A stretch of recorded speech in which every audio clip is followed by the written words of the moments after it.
Hello everyone, welcome to my YouTube channel.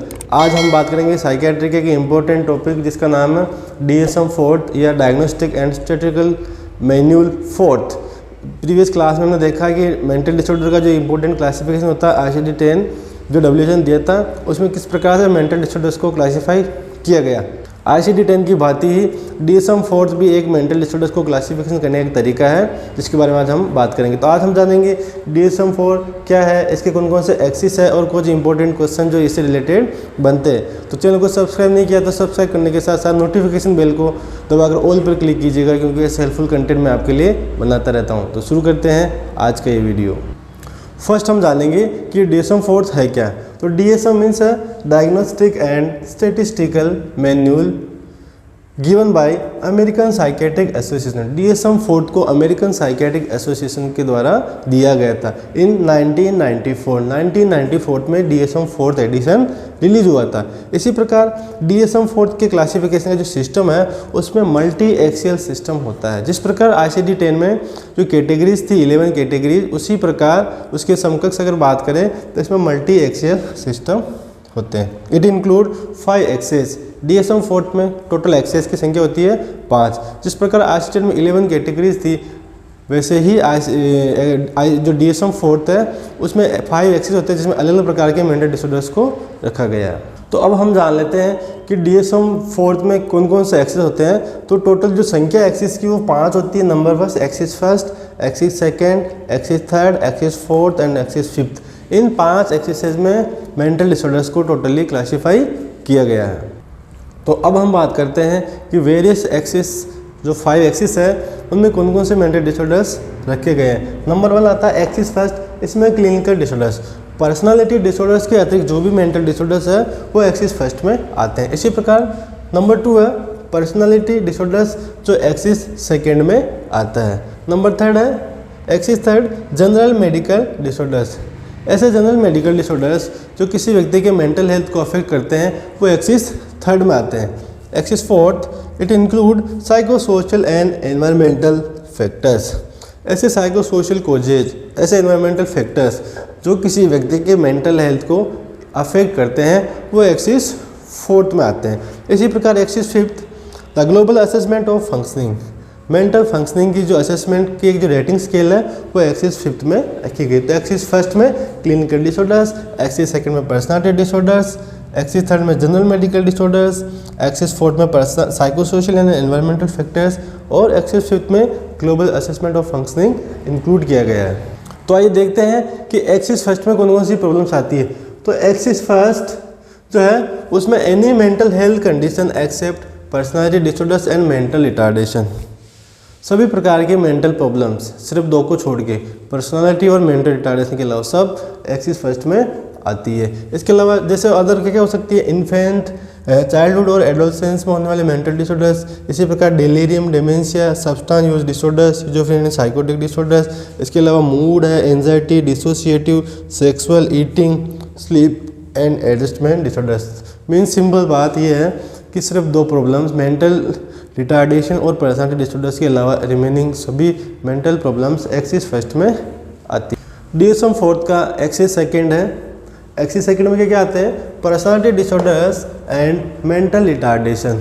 सभी प्रकार के पर्सनालिटी डिसऑर्डर्स और मेंटल रिटार्डेशन एक्सिस 2 में आते हैं, जैसे कि paranoid personality disorders, schizoid personality disorders, schizotypal personality disorders, anti social personality disorders, borderline personality disorders, histrionic personality disorders, narcissistic personality disorders, dependent personality disorders और ऑब्सेसिव कंपल्सिव पर्सनालिटी डिसऑर्डर। इस प्रकार सभी प्रकार के जो पर्सनालिटी प्रॉब्लम्स होते हैं वो एक्सिस सेकेंड में आते हैं। इसके साथ साथ जो आखिरी चीज़ बचती है एक्सिस सेकेंड में होती है मेंटल रिटार्डेशन।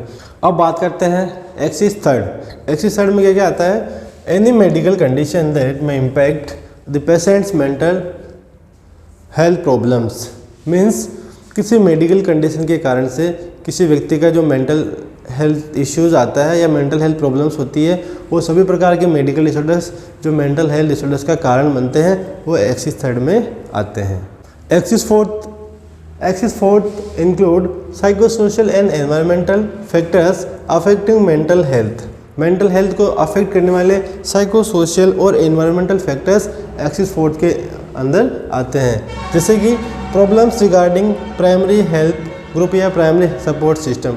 किसी व्यक्ति को प्राइमरी हेल्थ सपोर्ट सिस्टम परिवार से मिल सकता है, क्लोज रिलेटिव से मिल सकता है, फ्रेंड से मिल सकता है, वो नहीं मिल पा रहा है, उसके कारण होने वाली प्रॉब्लम। इसके साथ साथ problems regarding social environment, problems related to educational problems, related to economic problems, इसी प्रकार other psycho social and environmental factors. तो सभी प्रकार के एनवायरमेंटल फैक्टर्स और साइको सोशल इश्यूज़ के कारण जो मेंटल हेल्थ पे बुरा प्रभाव पड़ता है, इश्यूज आते हैं, वो एक्सिस 4 में शामिल किए गए हैं। लास्ट एक्सिस है axis 5, that is GAF rating scale. Axis 5 में ग्लोबल असेसमेंट ऑफ फंक्शनिंग या GAF रेटिंग स्केल होती है, जिसमें मेंटल कंडीशन के अकॉर्डिंग अलग अलग कंडीशन को अलग अलग स्कोर या रेट किया जाता है। तो इस रेटिंग स्केल का जो स्कोर न्यूनतम 0 से लेकर 100 तक होता है। तो अधिकतम जो रेटिंग स्केल वो 100 रहेगा और न्यूनतम रेटिंग स्केल का पॉइंट 0 रखा गया, परंतु 0 देते नहीं है। न्यूनतम रेटिंग स्केल वो 10 से शुरू होती है, तो 10 से लेके 100 के बीच में रेटिंग मिलती है। और रेटिंग मिलती है किस प्रकार के हेल्थ इश्यूज हमारे साथ है। अगर हम तो GAF रेटिंग स्केल में न्यूनतम रेटिंग 10 होती है और अधिकतम रेटिंग होती है 100। 100 कब मिलेगी और 10 कब मिलेगी, अब हम आगे देखते हैं। तो अब हम जानते हैं कि GAF या global assessment of functioning rating scale क्या होती है। GAF रेटिंग स्केल में जो 100 जो मैक्सिमम स्कोर मिलेगा वो मिलेगा नो सिम्टम्स, जिसमें किसी प्रकार के मेंटल प्रॉब्लम्स के सिम्टम नहीं है, उनको 100 स्कोर मिलता है। इसी प्रकार 90 मिलता है minimum symptoms with good functioning, जिनमें माइनर सिम्टम्स है लेकिन उनकी फंक्शनिंग अच्छी है, कोई प्रॉब्लम्स नहीं है, उनको 90 स्कोर रेट करते हैं। इसी प्रकार 80 स्कोर मिलता है transient symptoms due to psycho social stressors. Psycho social stress के कारण से जो कभी कभी सिम्टम्स आते रहते हैं लेकिन वो परमानेंट नहीं होते, उनके लिए 80 स्कोर मिलता है। इसी प्रकार 70 स्कोर किसके लिए रहेगा, mild symptoms, some difficulties in social functioning and school functioning. Social problems है, स्कूल से रिलेटेड, एजुकेशन से रिलेटेड प्रॉब्लम्स है, लर्निंग से रिलेटेड प्रॉब्लम्स है, लेकिन वो क्या है, माइल्ड लेवल पे है, ज़्यादा सीवियर नहीं है, उनके लिए 70 स्कोर मिलता है। नेक्स्ट है मॉडरेट सिम्टम्स। तो moderate difficulties in social, psycho social या सोशल रिलेटेड प्रॉब्लम्स और स्कूलास्टिक प्रॉब्लम। तो सोशल इश्यूज और स्कूल से रिलेटेड कोई माइल्ड प्रॉब्लम्स होती है, उसके लिए रेटिंग स्कोर मिलता है 60। इसी प्रकार 50 सीवियर सिम्टम्स, सोशल फंक्शनिंग और स्कूल से रिलेटेड जो फंक्शनिंग है उसमें अगर सीवियर प्रॉब्लम देखी जा रही है तो उसके लिए रेट मिलेगी 50। तो 100, 90, 80, 70, 60 और 50, ये 5 रेट अलग अलग प्रकार के प्रॉब्लम्स के लिए मिलते हैं। अब आप नेक्स्ट देखते हैं कि अगली जो रेटिंग स्केल है 40 से लेकर 10 तक वो किन किन को मिलने वाली है।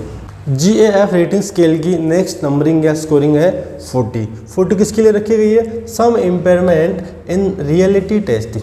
यदि कोई व्यक्ति जिसको वास्तविकता स्वीकार करने में या रियलिटी वास्तविकता टेस्ट करने में प्रॉब्लम्स में कुछ इश्यूज आ रहे हैं, प्रॉब्लम्स आ रही है, तो उसमें स्कोर मिलता है 40। नेक्स्ट है 30 score, behaviour influenced by delusions and hallucinations. Delusion और हेलुसिनेशन के कारण जो बिहेवियर में प्रॉब्लम्स आती है, जो बिहेवियर प्रभावित होता है, उसके लिए रेटिंग स्केल मिलती है 30।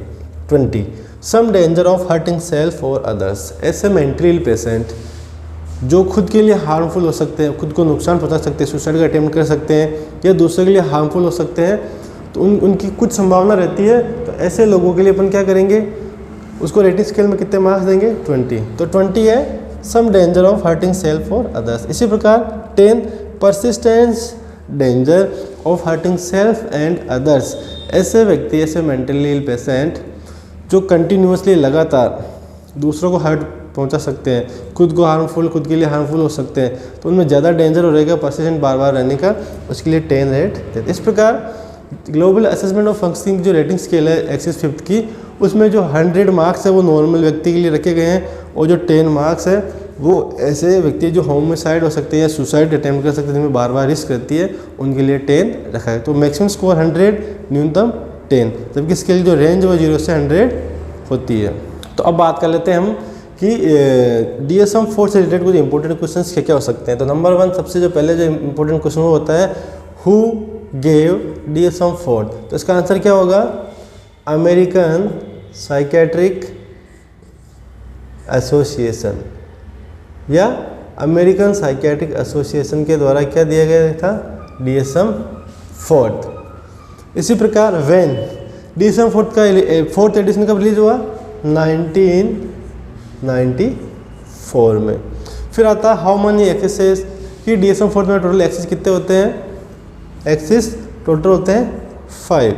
नेक्स्ट आता है GAF रेटिंग स्केल क्या होती है, तो global assessment of functioning rating scale होती है जिसका मैक्सिमम स्कोर होता है 100 और न्यूनतम स्कोर अपन देते हैं 10, जबकि इसकी जो रेंज होती है वो 0 से 100 रखी गई है। 100 किसके लिए होगा, ऐसे व्यक्ति जिनमें मेंटल इलनेस के कोई सिम्टम्स प्रेजेंट नहीं है। इसी प्रकार 10 स्कोरिंग किसके लिए होती है, 10 स्कोरिंग उन लोगों के लिए होती है जिनमें परसिस्टेंटली इश्यूज आते हैं कि वो सुसाइड करने का प्रयास करने दूसरों के लिए हार्मफुल हो सकते हैं। तो इस प्रकार अमेरिकन साइकेट्रिक एसोसिएशन के द्वारा DSM-4 दिया गया था 1994 में। इसमें टोटल 5 एक्सिस होते हैं और इसमें एक GF रेटिंग स्केल जो एक्सिस 5th में रखी गई है, और इस एक्सिस 5th में जो GF रेटिंग स्केल होती है उसकी जो स्कोर है रेंज वो 0 से 100 होती है, मैक्सिमम स्कोर 100 होता है और न्यूनतम स्कोर 10 होता है। तो इस प्रकार आज हमने देखा कि DSM-4 क्या है, DSM-4 किसके द्वारा दिया गया था। इसी प्रकार DSM-4 के द्वारा हम किस प्रकार मेंटल डिसऑर्डर्स को अलग अलग एक्सेस में रखते हैं, वो कौन सी 5 एक्सेस है जिनमें अलग अलग मेंटल डिसऑर्डर्स रखे गए, और जो GF रेटिंग स्केल होती है वो क्या होती है, किस प्रकार से अपने स्कोर रेट करते हैं। आज का ये वीडियो आपको कैसा लगा कमेंट करके ज़रूर बताइए। इस वीडियो से रिलेटेड कोई डाउट है, कोई क्वेश्चन है, कोई सवाल है तो कमेंट बॉक्स में आप ज़रूर पूछिए। और यदि आपको लगता है कि ये वीडियो आपके अन्य किसी फ्रेंड्स, फैमिली मेम्बर या जानकारी के लिए हेल्पफुल हो सकता है तो इस वीडियो का लिंक उन लोगों तक भी शेयर करें जिससे उनको भी इस टॉपिक के बारे में जानकारी मिल सके। धन्यवाद।